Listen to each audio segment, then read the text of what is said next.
attendees to mute your microphones.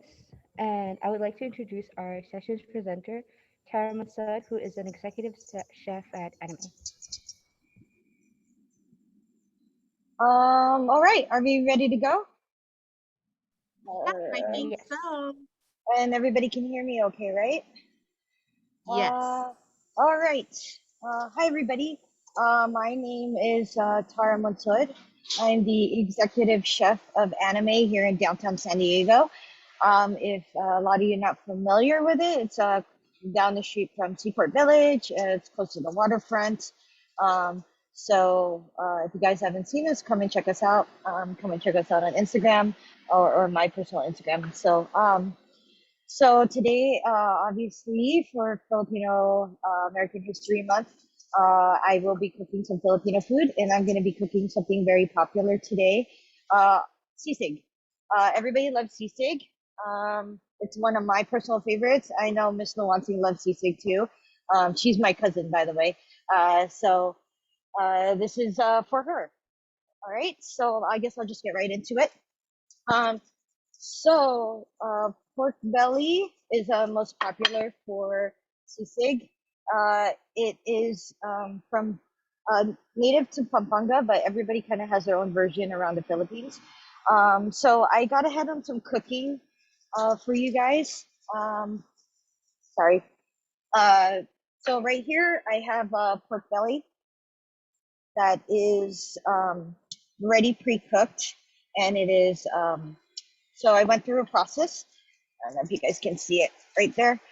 So it's a 2-day process. The first day, I take the pork belly and I take my knife and I basically cut into rectangles, and then I kind of just keep poking the skin. And I have a bunch of tiny, tiny, tiny little holes in here. And the holes are going to help kind of release any water and also release any fat and moisture that's going to come out when we do it in the cooking process. So that's how you kind of get crispy skin versus leathery skin. So after that, I will take the pork belly, I will put in the pot. And here we have some traditional aromatics that are for Filipino cuisine right here. Let me just show you guys. I don't know if you guys can see it. Um, Traditional. So for French cuisine, it's mirepoix. Like they call it mirepoix. It's a combination of celery, carrots, and onions. For Asian food, it's usually a combination of garlic, ginger, and onion. Any kind of onion. This is a shallot. And then we also have other aromatics that are native to our culture, Southeast Asia, which is like black pepper, lemongrass, and then and chilies. So usually staples of Filipino food. I even have it tattooed on my arm right here. Staples of Filipino food: chili, garlic, calamansi, stuff like that. So I take the pork belly, I put it in a pot right here with water, with a mixture of the aromatics of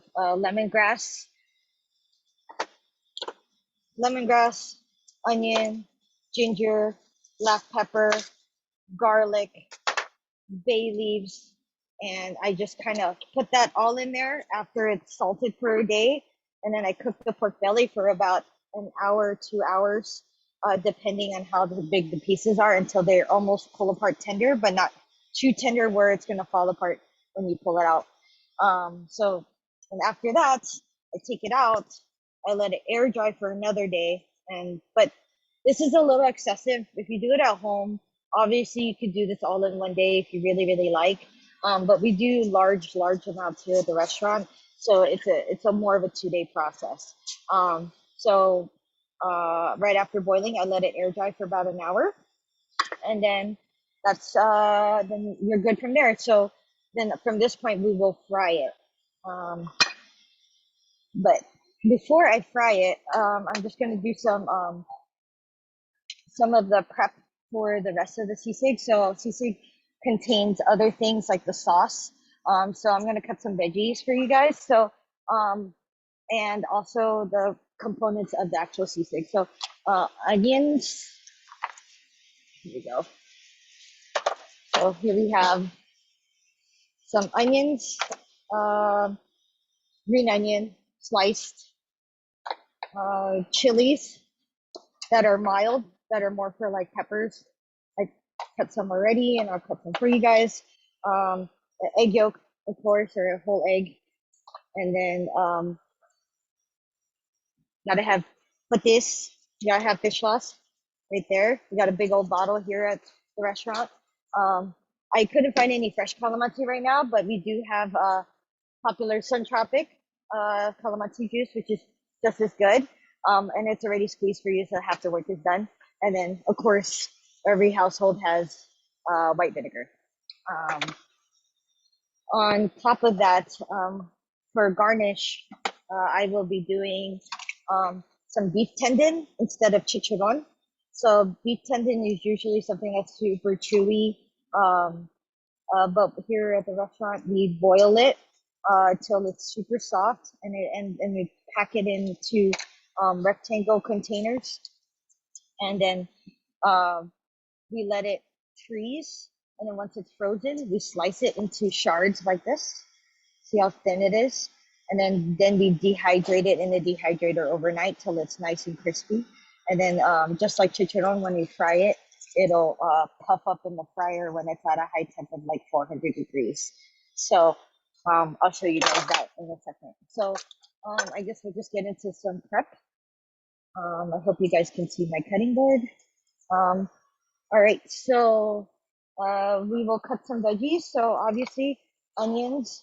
I'm not sure how many people properly know how to cut an onion. It doesn't matter as long as the shapes are all in the same way, but you kind of cut the ends off. Cut the ends off.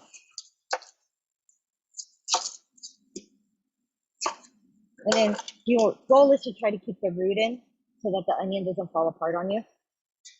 And then you take the skin off. Already pre-filled one, but I can do this one. And then always work clean in a kitchen.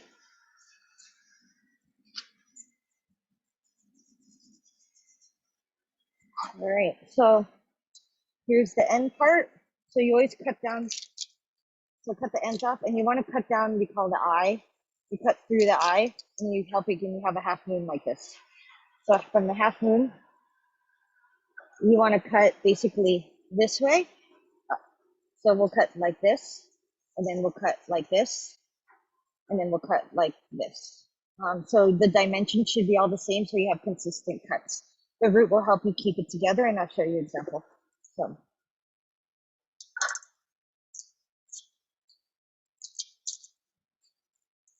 This is like a kitchen 101 right here. So again, I will cut this way, horizontal to the cutting board, and all the dimensions are the same. So if you're doing like half an inch or a quarter of an inch, then you go quarter of an inch this way. And then everything is still together. I only cut up to here, and then the rest of it is still attached. And then again, quarter inch this way. We're only up to about here. See, everything is still attached. And then you do quarter inch this way.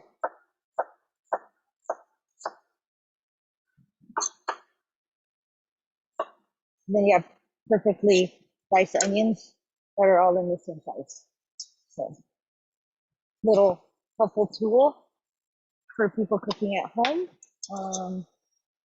And use your knife just to help you pick up everything. All right, so we have some onions, some peppers. These are shishitos. These are called Jimmy Nardellos. These are Italian peppers, but in the end, they're all peppers. So you can use really any peppers you want. We have these at the restaurant.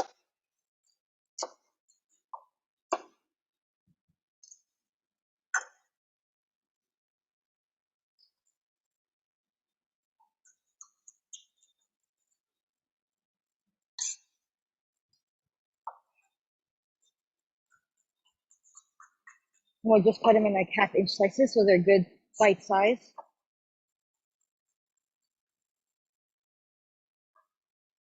All right, so mixture of red and green peppers right there for you. Wipe down your board every time you're done. And then, so for the actual sisig, so you have green onion, two kinds of onions, red and white peppers, and then the pork belly and also the tendon and the egg. All right, and then for the sauce, it is a mixture of fish sauce, calamansi, chilies, shallot, and garlic, and of course our favorite, vinegar. Um, so I basically take 3 parts of white vinegar, 1 part of calamansi juice, but obviously it's all to your preference. There's no right or wrong way of doing it. As long as it's just super acidic, then the fish sauce for kind of the salt and umami, and then garlic because we all love garlic, shallots, and then chili for some heat. So this is Fresno chili. Basically, it's a red jalapeno, and I'm just gonna cut that. So I took in that and I combined some of it right here together. So I'll take some garlic and add to it.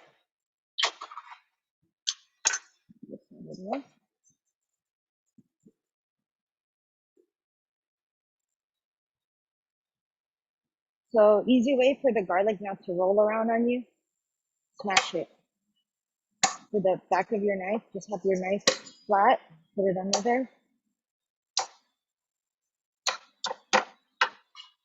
And then from here, we call mince, where it's a really fine chop where it's not everything consistent, but everything is small.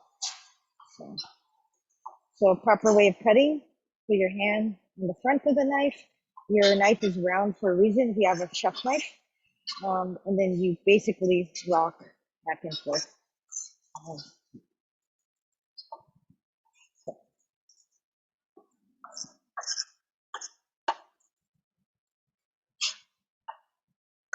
So mince just basically means that it's super fine as best as you can. And it's not like a consistent shape, but for the most part, they're all around the same size.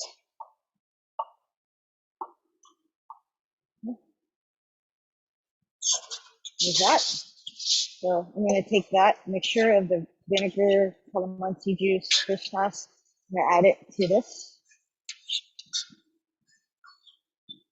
More garlic, the better, in my opinion, but it's really, of course, up to you. Okay, and then I'm going to cut some chilies. So basically, I took it. If you want to keep the seeds in, you can. If you like it spicy, but you don't have to. These ones, I took the seeds out, so I cut it out and I deveined it. The vein is what makes it spicy. So first, I'm going to cut a julienne, which is long strips. The knife is a little dull.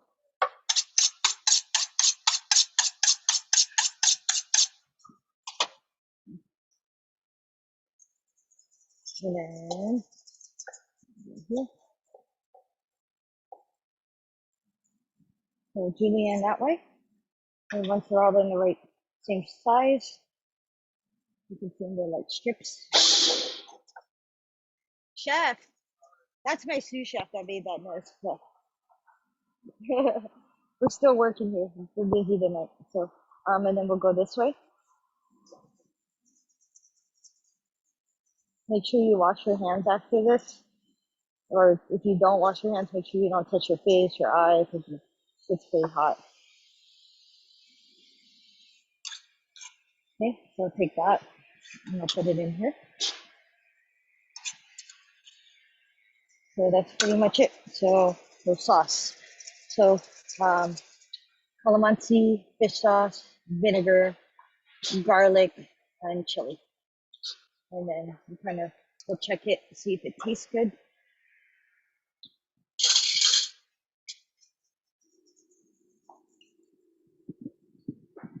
Yeah, pretty on point. So super acidic, super bright, very, very much Filipino because we like sausawan. So, and then for sides, we'll add some lemons for extra acid later. So just add lemon. I'm gonna cut it in thirds. And then, of course, there's a bunch of seeds. So instead of like picking them out, if you just cut it in a bias, you cut all of them out.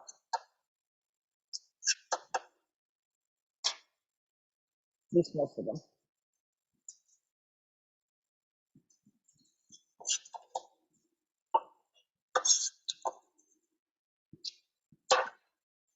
Right.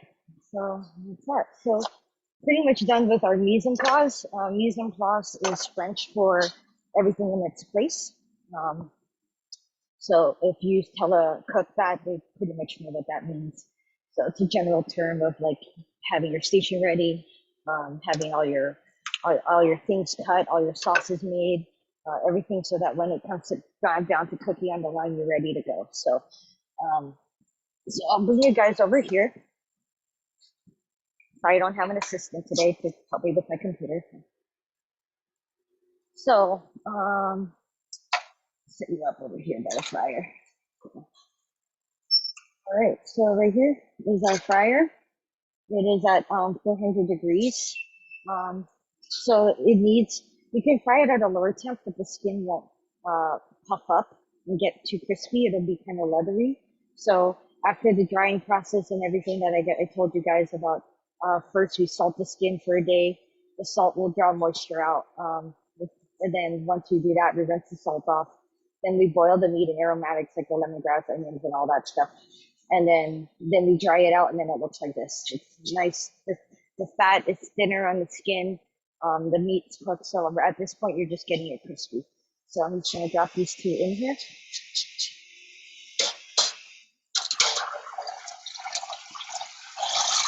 And you can hear it just puff up.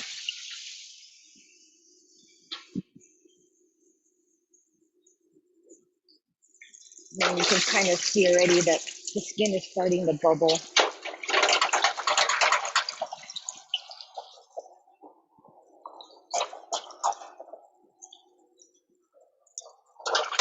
And then here, hopefully you guys can see. So here is the tendon. That it's nice clear. And then what I'm going to do is just once I fry it in the fryer, it's just going to puff up. So it's thin like that. And then drop it in there.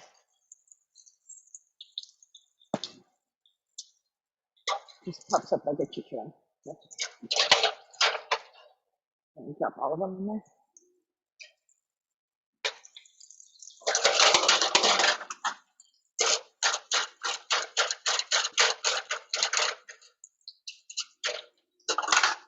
And we have beef tendon chicharron. So when things come out of the fryer, while they're hot, you always salt them. I'll get some salt. Reason why you salt it directly right out of the fryer, it's nice and hot and still kind of wet from the oil, and then your salt is more likely to stick, and then it won't just fall out. It's like when you get popcorn at the movie theater and you try to season it and it just doesn't stay. So unless you have butter on it. So there's your crispy tendon, and then our pork belly skin is starting to get really bubbly and golden.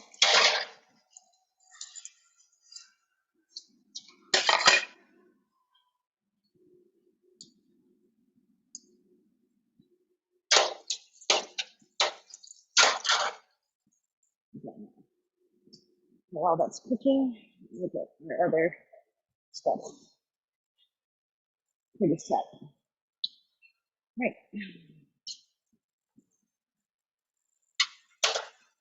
All right, so we have all of our mise en place right here, our sauce and everything for the sisig, oil, salt and pepper, and of course my tools.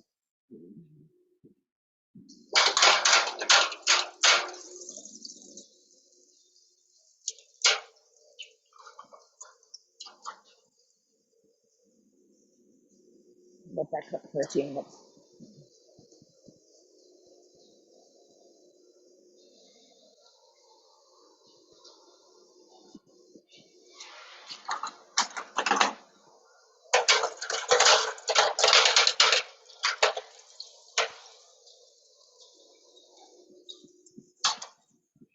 Take them out.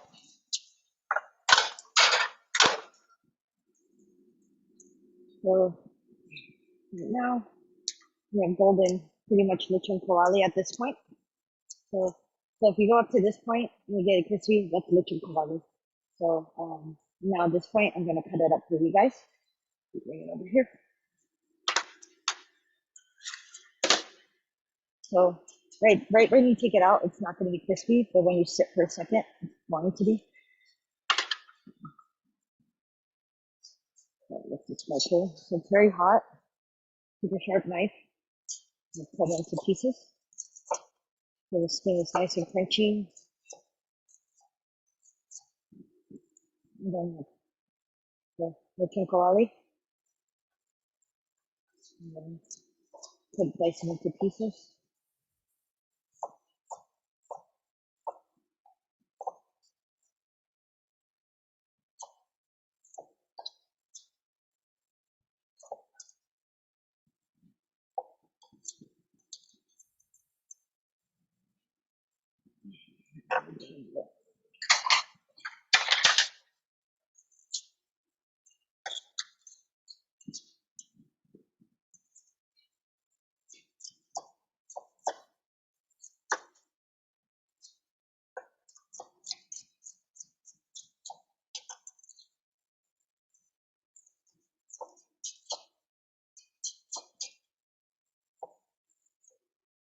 It's pretty chunky. Nice to have good pieces of lechon. Right, so lechon, tendon, write down your station. And let's get to cooking, the fun part. All right. So 2-day process for the lechon, but worth it. So right here. All right, so in the pan, get some hot oil. So I always forget to tell people what the heat is. A good heat to start off is a medium high. So you go right here. So it's hot enough where you can see the oil start to smoke. So and then we'll add the pork belly.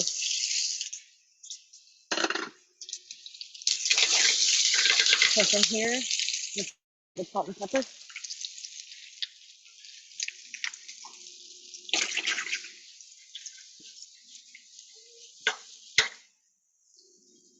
And then more oil.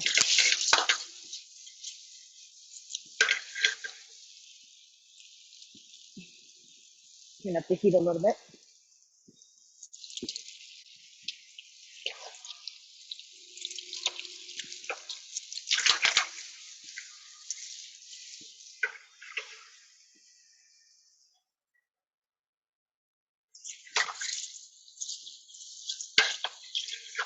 So the fat's starting to melt, and then it's gonna kind of shed more fat, so that's gonna help it cook. The fat cold is solid, and then fat warm will melt. So that's with like butter, actual animal fat or oil, anything like that. So now we're gonna add onions. I'll do 2 kinds. The white onion, red onion, and then we'll do both the peppers.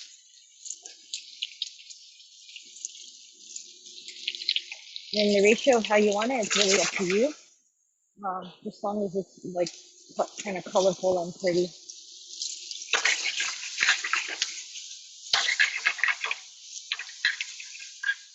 And since those aren't seasoned, I'm going to season again. You want to season as you go and taste as you go. Because once you add salt, you can't take it back. So you want to season slowly, and then kind of as you get more comfortable, you'll kind of figure out how much to put. The cooking in the end is all practice. You just gotta keep doing it over and over again. I would cook in Mr. Wanty's kitchen all the time, so she's seen me cook from a little baby cook to a chef now. So I'm 10 years into it and still learning. So that's kind of what's fun about our job. Never ends.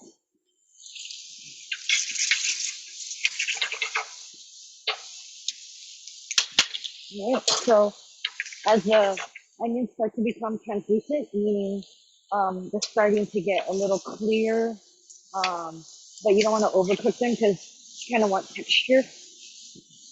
So the peppers are like you can eat them raw, so they really don't take very long to cook. So peppers are pretty much starting to wilt. The onions are a little translucent. Okay, and I'm gonna take the mixture of the sisig sauce. I'm just gonna spoon it over.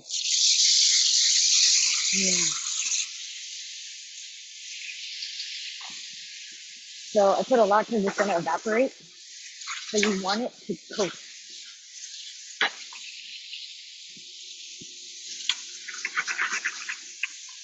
So pretty much at this point, it's edible, obviously. But if you want like traditional sisig, you can get a sizzle platter like this one. Also like a fajita platter, or you can just use like a cast iron pan. It doesn't have to be something like this. Just anything that's heat that you can even use this. It's maybe not as pretty, but it's totally usable. So I'm gonna check the taste. Super hot. Use a little more salt and pepper.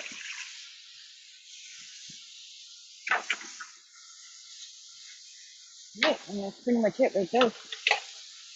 And then so you take this mixture, and then we got a hot sizzle platter right here. And you spoon it over. So this is for like for the table. So you put some oil just so it doesn't stick. Get this over so you guys can see it. So traditional sizzle platter. And load this guy up.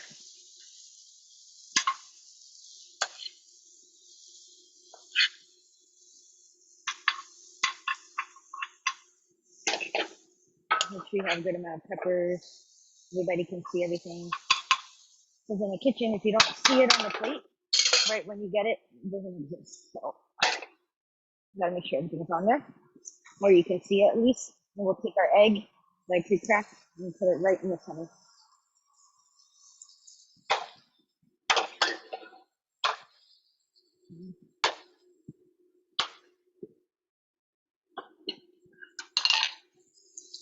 Right. So pretty much we're at that point. Yeah, you see right there. And then all we put at the end, we'll take this guy.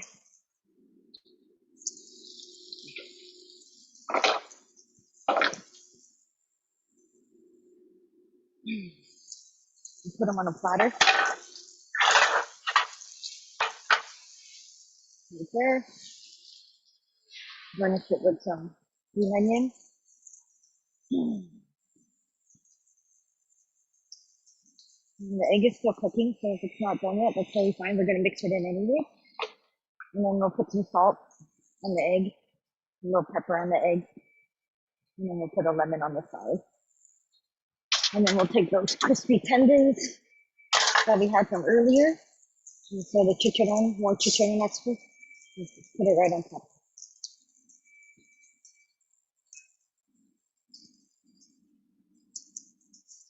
All right. And that's pretty much it. So I'm gonna write over here for you guys.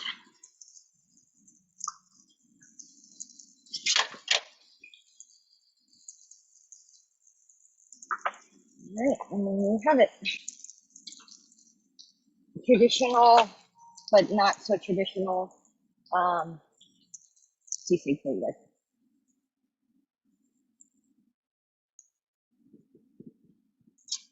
All right, that's pretty much it.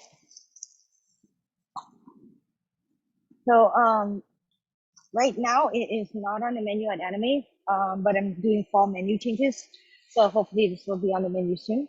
Um, and yeah, hope you guys like it. Does anyone have any questions?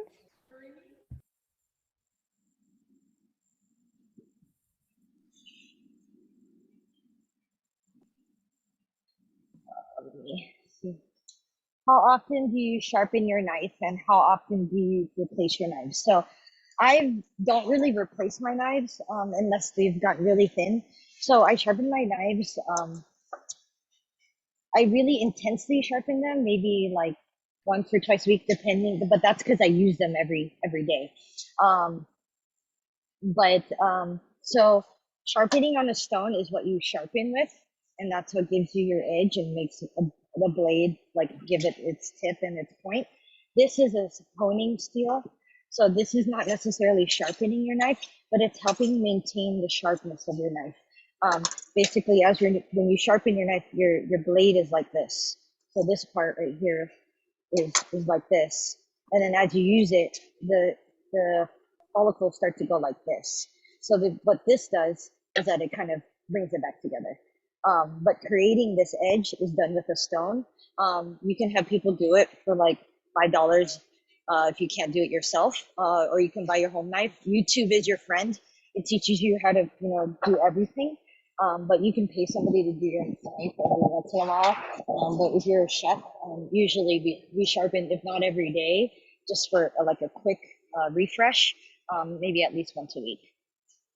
And then I don't really replace my knives. I've had this knife for, I think, almost 8 years now. But I've had other knives where I've only had for 5 years because I used it every day. But usually all you need is like just a chef knife, and this is like a good all-purpose knife where it's long enough, and then it like bends like this so that you could rock back and forth. Any other questions?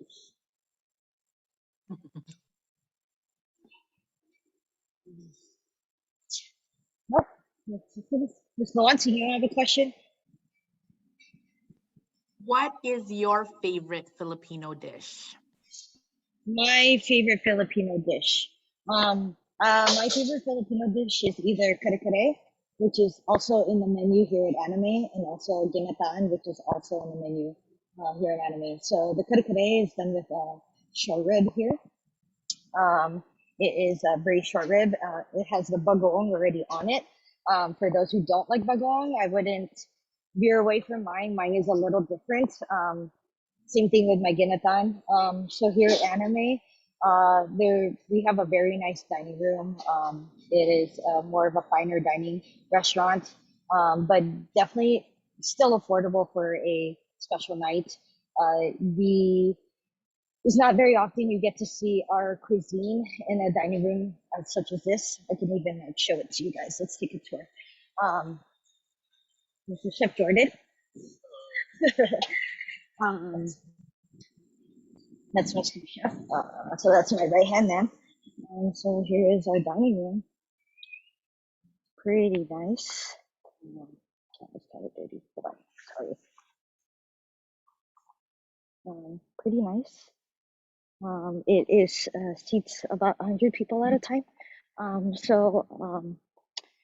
Our people, our Filipino brothers and sisters have been coming in, excited to see Filipino food on a menu in a fine dining restaurant and giving more modern Filipino a try.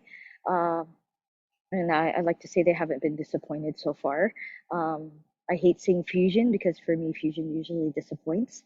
But here I try to pay respect to our dishes as much as I can, and but still elevate it enough where it stays true to what it is, but it's also not your mom's home cooking where it's comparable. So, um, but yeah, let me see. Can you guys make accommodations for allergies? Of course.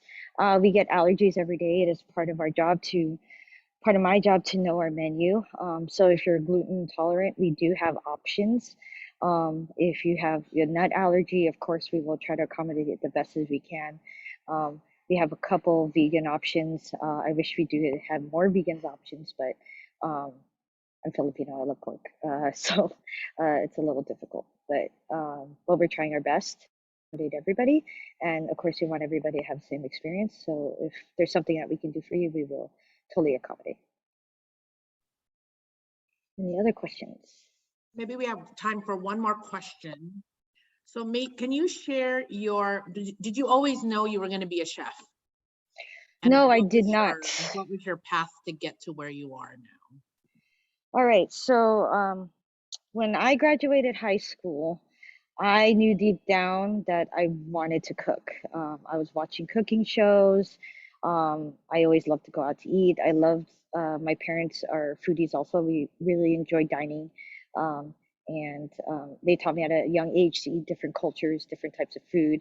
And I'd always admired the whole process of cooking and the art of it. But when you graduate high school, sometimes you're a little lost and you don't know necessarily what to do. So you turn to your counselors, you turn to your parents, and kind of ask, what should I do? And as typical as it may sound, I went the nursing route. I went 2 years of junior college to figure it out, and then I went to nursing school, and then I finished. But at the end, after finishing, after a few years, I kind of didn't want to do it. So of course my parents weren't the happiest, but in the end, I'm the one that's working. It's going to be my career for the rest of my life. So I decided one day that I wanted to go to culinary school, and Miss Lewansing was actually one person that helped me. And she's like, "Why don't you go to culinary school? You always talk about food, you always talk about cooking. Why don't you give it a try? That's all you do." I'm like, "Well, why not?" So I enrolled literally a few days later, and then it's kind of the rest has been history. So I changed careers at the age of 26, and then I've been cooking the last 11 or 12 years. Um, Half of that time I did work two jobs because I felt like I need to make up for lost time. So I've worked at different restaurants here in San Diego, like Juniper and Ivy, Mozza, um, different Malarkey restaurants. Yeah, and kind of just went to restaurants where I wanted to be like the chef and kind of absorb everything I could, and get as much experience as I could. So when I got to a point where I'd be an exec like I am today, I'd be more than prepared. So I mean, it's a hustle. Working in the restaurant industry is not the easiest, but if you love it, it does not feel work. Doesn't feel like work.